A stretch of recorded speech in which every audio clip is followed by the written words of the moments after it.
रास्ता से आ रहे थे और उस रास्ता में एक गीदराज बैठे। तो धर्मराज जी की दृष्टि गीदराज में पड़ी। गीदराज जी ने देखा कि इसकी मृत्यु आज रात्रि को 10 बजे होनी है और ये गीद यहाँ बैठा और इसको उत्तराखंड के अमुक पहाड़ की कंदरा में एक बिल्ली के द्वारा होनी है और ये यहाँ बैठा हुआ है। ये 10 दिन तक उड़ करके जाता हो नहीं पहुँच सकता और वो बिल्ली चल के रहा तब भी नहीं पहुँच सकती आज 10 बजे तक और रात्रि को मृत्यु कैसे होगी। तो इस बात पर धर्मराज जी को हंसी आ गई। वो हंसी आ गई और देखे भी ऐसे टेढ़े तो उस गीत को लगा कि धर्मराज यदि मेरी तरफ देख रहा है और टेढ़ी दृष्टि से देख रहा है हंस रहे तो समझ लो मेरी मौत आ गई। तो मौत के भय से वो ऐसे कांप रहे और ऐसा विचार करते हुए धर्मराज जो चले गए। पीछे से नारद जी आ रहे थे। नारद जी की भी दृष्टि गीदराज में पड़ी तो वो गीत ऐसे कब रहा था। नारद जी सोचा इसके पास तो ना तो कोई जानवर है ना कोई मनुष्य है, इसे कोई ताड़ना भी नहीं दे रहा है, इसके बावजूद ये इतना घबरा रहा है, व्याकुल है क्यों। ऐसा मन विचार करते बोले कुछ नहीं और चले गए और पहुँचे जमपुरी नहीं बैकुंठ में। बैकुंठ में सबसे पहले मुलाकात हुई गर्भ जी से। कुशल पूछी। नारद जी बोले गर्भ जी तुम पंचों के राजा तो हो लेकिन अपनी प्रजा की कोई देख रेख नहीं करते। क्यों महाराज मैं तो नाती अपनी रखता हूँ, ऐसी क्या बात होगी। अरे देखिए आपका एक गीत रास्ते में हमको मिला और वो बेचारा इतना व्याकुल है, घबरा रहा है, कब रहा है सारा वो। अच्छा उसको कुशल पूछो। हाँ नारद जी अभी जाता बस वहाँ से चल दिए और पहुँचे गीत के पास। गीत जैसे बोले बोला आओ राजन, बोला हम इसलिए आए कि तुम क्यों व्याकुल हो, क्या कर रहे हैं, कोई सता रहा है आपको। नहीं सता तो कोई नहीं रहा है लेकिन आज यहाँ होकर के धर्मराज जी जा रहे थे तो हमारी तरफ बड़ी तेरी करीरी दृष्टि से देख रहे थे और हंस रहे थे।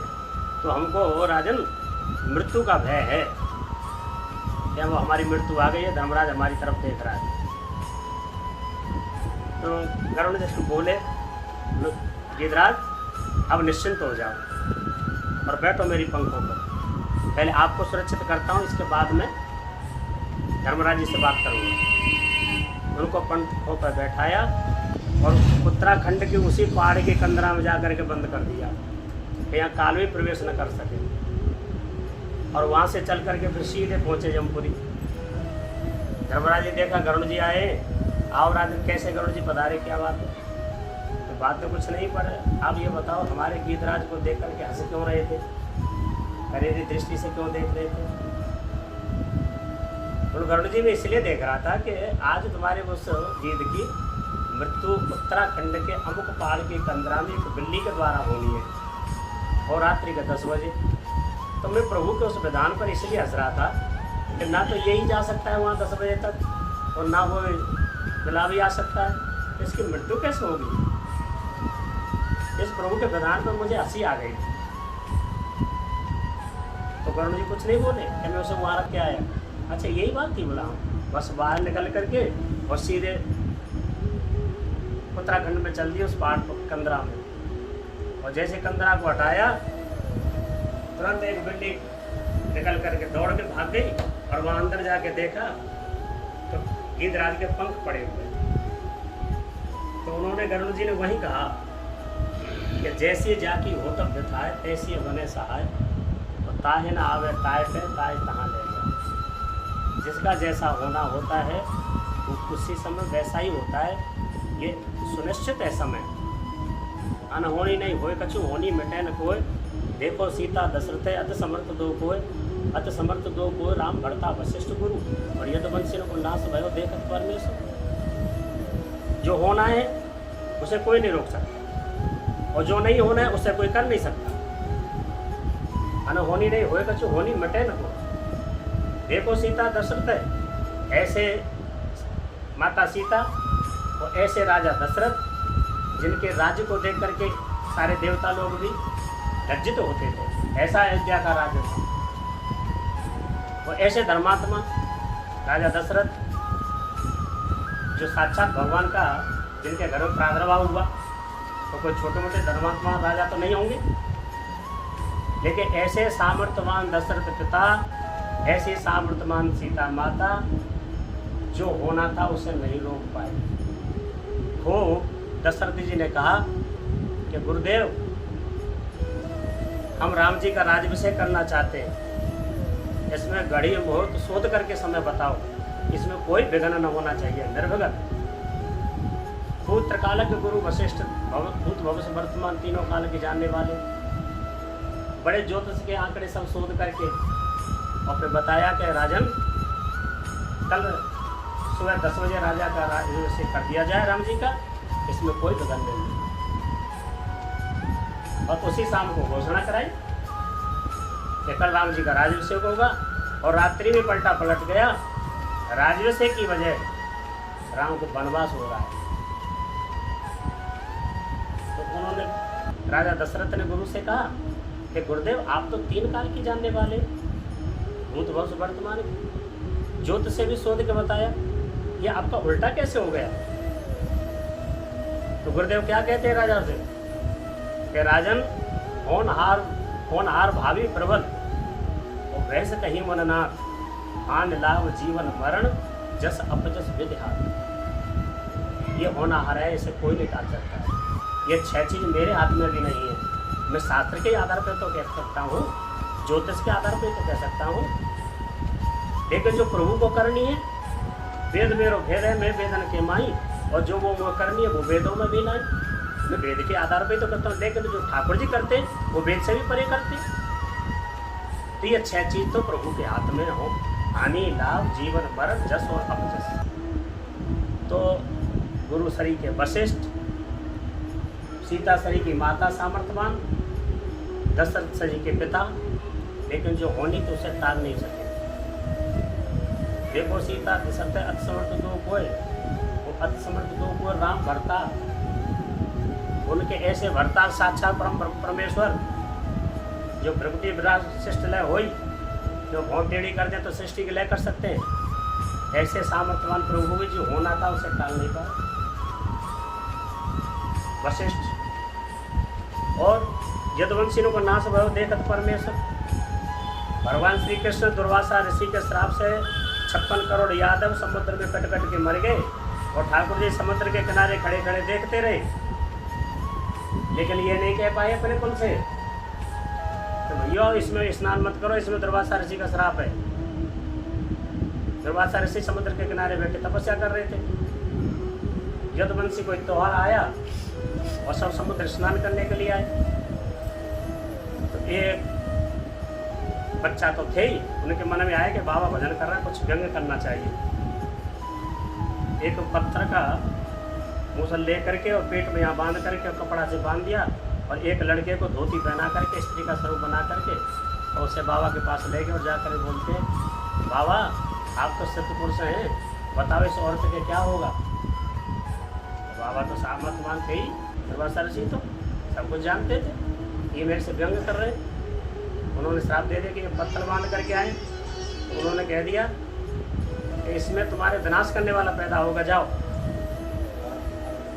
तो ठाकुर जी तो जानते थे कि दुर्वासा ऋषि का श्राप है, लेकिन होनी थी उसे, वो भी ठड़े ठड़े देखते रहे, लेकिन टाल नहीं पाए। तो जो होना है वो होगा, उसे कोई नहीं रोक सकता है। ये प्रभु का विधान है। ये 6 चीज़ यदि जीव के हाथ में आ जाए ना, तो ये जो अभी न ये चीज़ होने के बाद क्या क्या कर रहा है, भगवान को भी भगवान नहीं समझता। ये जी साक्षात पैसा पास में होता है, शरीर में शक्ति होती है, तो कहते कहाँ भगवान होता, भगवान तो हमें, भगवान के हमको रोटी खाने को दे जाएगा, भगवान का अमुक कर जाएगा। बड़े बड़े व्यंग, बड़े बड़े तर्क, बड़े बड़े कुतर्क जीव करता है। कभी कभी तो उनकी मन की कामनाओं में कुछ कमी आती है, पूर्ति नहीं होती है। अरे हम इस भगवान की पूजा सेवा करते हैं, इससे हमको क्या लाभ है? मूर्तियाँ उठा करके ही फेंक देते हैं, कुछ दे ही नहीं रहे तो ज़्यादा क्या है। तो ऐसे ऐसे अहंकारी इस संसार में पड़े हुए हैं अधर्मी, लेकिन उनके कुछ करने से होता नहीं है। ये थोड़े दिन का, ज़्यादा दिन, थोड़े दिन फूले दिखते हैं, फिर इसके बाद ये सब मुड़ जाने वाले हैं। तो जो प्रभु को करना है वही होगा। बस ऐसे इस संसार में हम लोग आ गए हैं, ऐसे ऐसे झूठे संसार में ऐसी सच्ची वस्तु हाथ आवे ताए तू गमावे ऐसा कौन फरमायो। जीव कैसा है, ऐसा झूठा संसार, इस झूठे संसार में सत्य वस्तु प्राप्त होती है, फिर भी ये ले नहीं रहा। झूठी ये देह है, झूठा ये संसार है, सब कुछ देख रहे हैं वो सब झूठा है। अभी अब लाला था, उसके पास गाड़ी थी, बीवी थी, बच्चे थे, सब कुछ था, लेकिन गया न गाड़ी है, न बीवी है, न बच्चे हैं, न मकान है, न दुकान है, तो क्या रहा। ये शरीर भी अपने गर्व था कि मैं ऐसा हूँ, तो न शरीर है, न संपत्ति है, न गाड़ी है, न मकान दुकान है, न बेटी बेटा कोई है, तो क्या है ये संसार, झूठा। तो झूठो सब संसार है, झूठी ये है देह। और बिहारीदास को सोचो तो इन सब तजो सने, यदि बिहार जी को प्राप्त करना है तो इन सब चीज़ों से अपने स्नेह को छोड़ दो। आदमी इसमें आसक्त हो जाता है।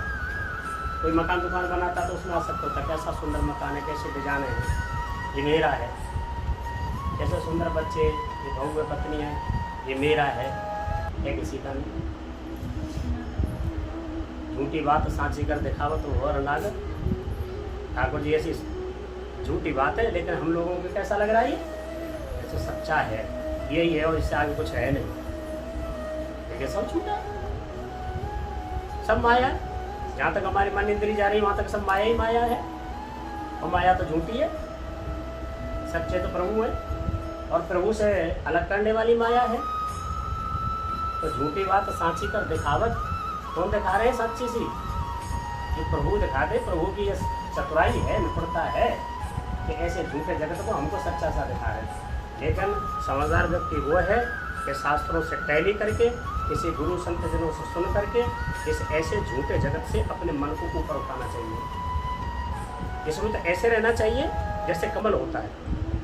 कमल कहाँ रहता है, पानी के कीचड़ में रहता है, लेकिन उसकी कैसी सामर्थ्य होती है, पानी जब आकाश से बरसता है तो सारी जगह को गीली कर देता है, भिजा देता है। लेकिन जब चूँकि गिरते ही बिखरता है, कहीं भी गिरता है पानी तो गोल बूंद आती है, लेकिन ज़मीन पर गिरते ही वो बिखर जाती है, तो सबको भिगा देती है। लेकिन कमल का क्या है, वो गोल बूंद और कमल के ऊपर पड़ती है तो उसे बिखरी हुई को समेट कर गोल बना के ढलका देता है, वो अपने से स्पर्श नहीं करता है।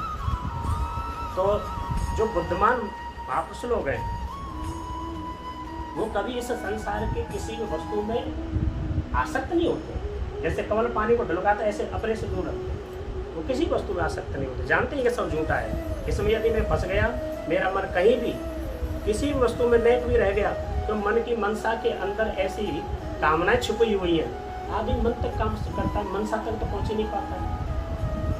3 विषय हैं, मन, बुद्धि, चित्त। तो जीव ज़्यादातर कहाँ तक काम करता है, मन और बुद्धि तक। मन से काम करेगा ज़्यादा, बुद्धि तक, कंठ तक पहुँच जाएगा, हृदय तक तो बहुत कम पहुँच पाते हैं। कभी कभी देखा होगा आपने, कहेंगे नहीं नहीं एक ही बात है, मन बुद्धि चित्त 3 कहाँ होते हैं। तो कभी आपने देखा होगा कोई बात कह जाता है, हमारे मन ने तो सुनी लेकिन चित्त तक नहीं गई, तो कहते क्या कहा आपने, हम समझे नहीं। किसने सुनी थी वो बात, मन ने सुनी थी। मन ने सुनी हुई बात और बुद्धि ने सुनी हुई बात छोड़ दी, लेकिन चित्त सुन ले कभी नहीं। तो चित्त को ऐसे लगा के रखना चाहिए अपने इष्ट के अंदर, जैसे कोई गुजरी होती है तो पानी की गागर सिर पे 3 रख करके हाथों से हाव भाव करती है, किसी से रस्सी भी लेके चलती है, किसी हाथ में घड़ा भी लेके चलती है, बोलती भी है, पैरों से चलती भी है, लेकिन उसकी गागर सीधी रहती है, गिरती नहीं है। क्यों, उसके चित्त की वृत्ति गागर में है। मन कहीं घूम रहा है, बात कर रहा है, इंद्रियां कहीं काम कर रही हैं, देख रही हैं, सब कुछ कर रही हैं, लेकिन चित्त की वृत्ति उस गागर के अंदर है, तो गागर गिरती नहीं है। हमारा विनाश नहीं हो सकता यदि हम चित्त की वृत्ति से प्रभु के चरणों में हम लगे रहे, तो हमारा विनाश नहीं हो सकता। हमारा जीव का विनाश ही जब तक है, जब तक हम जो है ये संसार को मन बुद्धि का विषय बना रखे। क्यों, ये संसार में पुनर्जन्म पुनर्मरणम, बार बार जन्म लेने से, बार बार मरने से ये संसार हमारा मन बुद्धि का विषय बन गया। जैसे हमको कैसा बढ़िया मिठाई खाते तो कैसी स्वाद आती है, मीठा, ऐसे ही ये मन बुद्धि का विषय है। जैसे जीव का विषय है खाना अच्छा लगना, ऐसे ही ये संसार का मन बुद्धि का विषय है। ये देख रहे हैं, ये बोल रहे हैं, ये अपनापन दिखाई दे रहा है, पेट में मन हमारा लग रहा है। कितने बड़े से बड़े कार्य को करें, धूप में करें, खड़े होकर करें, रात रात जग के करें, लेकिन फिर भी हमारा कभी भी उसके अंदर मन ये नहीं कहेगा कि नहीं ये क्यों कर रहे हैं हम। और ठाकुर जी के चरणों में बैठ के कह दिया जाए कि भजन करो, 2 घंटा बैठना है, 2 घंटा पहले उठना नहीं है, 5 मिनट के अंदर ही मन की वृत्ति ऐसी होने लगेगी, ऊपर नीचे देखने लगेगा, अरे बहुत देर हो गई, कभी कुछ कहेगा कभी क्यों, मन बुद्धि अपना जाते हैं। क्योंकि विषय नहीं है भगवान, ये मन बुद्धि से परे है। ठाकुर जी मन बुद्धि से परे होनी चाहिए वाली चीज में मन नहीं लगता है, मन बुद्धि का विषय उसमें मन लगता है, इसलिए संसार अच्छा लगता है। तो झूठो सब संसार है, झूठी है, झूठी बात सांची कर दिखाओ तो होवर नागर। नागर कहते हैं ठाकुर जी को, नागर का शब्द होता है चतुर, निपुण। ठाकुर जी ऐसे पारंगत हैं, ऐसे निपुण हैं कि अपनी माया को इसमें भेज दिया, अपनी माया से जीव को भ्रमित कर रखा है।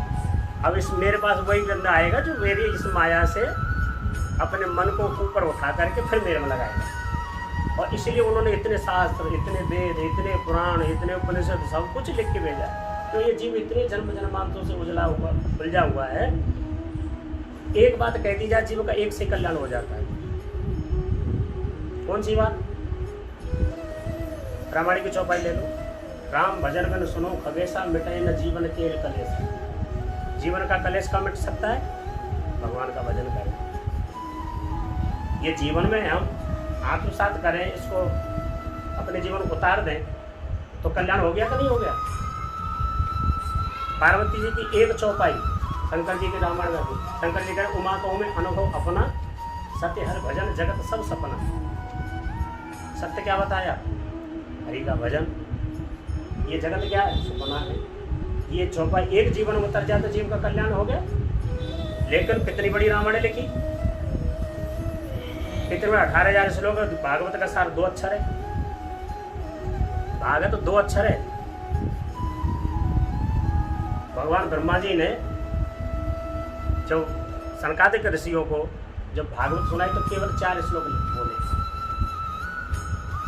और सुखदेव जी महाराज ने 2 अक्षर बोले को 2 अक्षर का सार कर दिया। लेकिन उसको 18 व्यास जी ने 18,000 श्लोकों से पद किया है। क्यों? कि इतने सुनने के बाद भी ये जीव उससे निकल नहीं पाता है, संसार को छोड़ नहीं पाता है। 2 अक्षर से कैसे निकल जाएगा? भागवत का सार क्या है? कि सबे त्याग अनुराग भागवत। सबे त्याग, चाहे 2 तरह से जीव उलझा हुआ बंधा हुआ है संबंधों में, व्यक्ति और वस्तु। या तो वस्तु में कितनी चीज आती है, जमीन होती है, मकान होता है, गाड़ी घोड़ा होते हैं, संसार की बहुत सारी वस्तुएं होती हैं। या तो इनमें उलझ जाता है या व्यक्तियों को उलझता है। मेरे बाप, मेरे पिता, मेरी माता, मेरे भाई, मेरी बहन, मेरी पत्नी, मेरे पुत्र, बेटा, इनमें उलझता है। और ये दोनों से मन को हटा दो, सब है त्याग, इन सब को त्याग करो, अनुराग भागवत, और भगवान के साथ प्रेम करो, संबंध बनाओ। 2 अखरा सुख सूचे, सुखदेव जी को 2 अक्षर है। इतने पर आना है, चाहे कितना ही पढ़ लो, आना ही नहीं पड़ेंगे। जब तक जिन महापुरुषों ने इस भागवत 2 अक्षर पर नहीं आए और किया भी है, जितने भक्तमालों को पढ़ेंगे, कहीं नहीं उलझे, न किसी वस्तु में उलझे, न किसी व्यक्तियों में। पहले महापुरुष लोग सभी जंगलों में तपस्या करते थे, लताओं के नीचे रह करके तपस्या करते थे। क्यों करते थे? कि मन है, ये कुत्ता है, पानी है, ये कभी भी जैसे पानी नीचे ढलता है, कुत्ता भी नीचे ढलता है, रूप भी नीचे ढलता है, कभी भी ढल सकता है मन। तो हमें ऐसी वस्तु ही न देखें जिसमें हमारी आसक्ति बस है। तो यहाँ से यदि कुछ पाना है, मानव देव का लाभ लेना है, अब न बनी तो फिर न बनेगी, नर्तन बार बार नहीं बनता। इस जीवन में न बनी तो कोई पता नहीं अगला जीवन मनुष्य मिलेगा या न मिलेगा। ये सब कर्मों के ऊपर आधारित है। हम को तपस्या करें, भजन भी कहीं न कहीं नष्ट हो सकता है, भजन किया हुआ भी नष्ट हो सकता है, किसी अपराध से नष्ट हो सकता है। हमने कुछ साधन किया, किसी संत का अपराध कर दिया और समाज नष्ट हो गया। क्योंकि जो अपराध भक्त कर करें तो राम रोज पावक में चले। जो मेरे भक्त का कोई अपराध कर देता, मेरे क्रोध रूपी अग्नि जल के राख हो जाता है। क्या रह गया? चला भजन समाप्त हो गया। तो ये भजन हमारा किसी भी स्थिति से नष्ट हुए। इस भजन को भी सुरक्षित रखने के लिए हमको पहले सब कुछ समझना है। तो झूठी बात सांची कर दिखाओ तो हो अनागर, निर्जल बनो तो उदेर जात प्रपंच को सागर। सब लोग नहीं देख रहे इस प्रभु की माया को। निर्जल गुणत, रोज कोई मर रहा है, कोई पैदा हो, यही बुनना और यही उधेड़ना है। निर्जल गुणत उधेड़न, उधेड़ना बुनना क्या है? जैसे कोई माई बाई होती है, अपना सूटर का पुट बुनती है, उसकी इच्छा आई उसने बुन दिया, उसकी इच्छा आई उसने उसको उधेड़ दिया। तो कोई यूँ कहने वाला है क्यों तो बुनाता है, क्यों उधेड़ दिया? उसकी इच्छा मालिक है। ऐसे ठाकुर जी की इच्छा है, किसी को ले रहा है, किसी को पैदा कर रहा है। तो हम इसको नहीं देख रहे कि ये मर गया और ये कुछ नहीं ले गया, सब यही छोड़ गया। लाल हमारे सामने चला गया, सड़ गया, ये हमारे सामने चला गया। क्या ले गए ये लोग? किसी को ये नहीं बता पाए कि किसके पास हमारा था, किसके पास हमारा है, किसको हमको देना है। तो ये सब झूठा ही तो है। ये सब देख रहे हैं हम, फिर भी इसमें लगता है। तो निर्जन बनो तो उदेरत जात प्रपंच को सागर। ये ऐसा प्रपंच का समुद्र है, इसमें जीव सब उलझ गए। संसार समुद्र, मनुष्य मीन। जैसे मछली का स्वभाव क्या होता है? पानी से अलग करते ही अपने प्राणों को त्याग देती है, उसका जीवन नहीं रहता है। ऐसे ही कोई महापुरुष लोग, संत लोग कुछ भी कहें, गुरु संत, जीव से अरे भजन करो, ये सब झूठा है, इसमें क्या रखा है? इनके मन ऐसे मर जाते हैं जैसे मछली बिना पानी के मर जाती है। तो जीव कैसा हो गया है? संसार की मछली बन गया। इसे नहीं छोड़ना चाहता है, चाहे कितना ही दुख भोगना पड़े, तो इसे नहीं छोड़ना चाहता। तो ये प्रपंच है, ठाट बना के रहो मैं हरि को है पुरुषते हुआ। अगर इस माया ने ऐसा विचित्र ठाट बना के रख रखा है, ऐसा लग रहा है कि भगवान से आगे तो यही है। क्यों? भगवान तो किसी ने देखे नहीं, और संसार भी सामने आंखों के दिखाई दे रहा है। तो सच्चा क्या लगता है? संसार। ठाकुर जी देख रहे तो कहते हैं ठाकुर जी किसने देखे, मिलेंगे नहीं मिलेंगे। तो है पुरुषते हुआ आगर, कहीं सियरदा ये जी जानो ये सपने को सो जागर। भैया तुम क्या देख रहे हो? जैसे समुद्र सपने में कोई राजा हो जाते हैं, जगते तो वही भिखारी होते हैं। ये ऐसा ही सपना है, ये थोड़ा सा बड़ा सपना है, वो थोड़ा छोटा सपना होता है, लेकिन है ये ऐसा ही सपना। जैसे जब तक दिख रहा है, जब तक दिख रहा है, आंख बंद गई, सपना खत्म। तो इस सपने में लागी हाट ताई में हर पाइए। ये सपने में हाट लग रही है, तो इसमें हरि को प्राप्त करो तो कर लो। होने तो गए, जा रहा है समय, हमारे हाथ में एक दिन गया। ये तो 2 शासक चुआ हमारे रोज आयु रूपी जड़ को रोज उतर रहे हैं। दिन गया, रात्रि आई, रात गई, दिन गया, और समय हमारा कम होता ही जा रहा है। जिस दिन पेड़ की सब जड़ उतर जाएगी, काल रूपी कुआं में पेड़ चला जाएगा, ऐसे काल रूपी कुआं में हमारा जीवन चला जाएगा। है क्या पास? झूठी बात सांची कर दिखाओ तो वो हरना।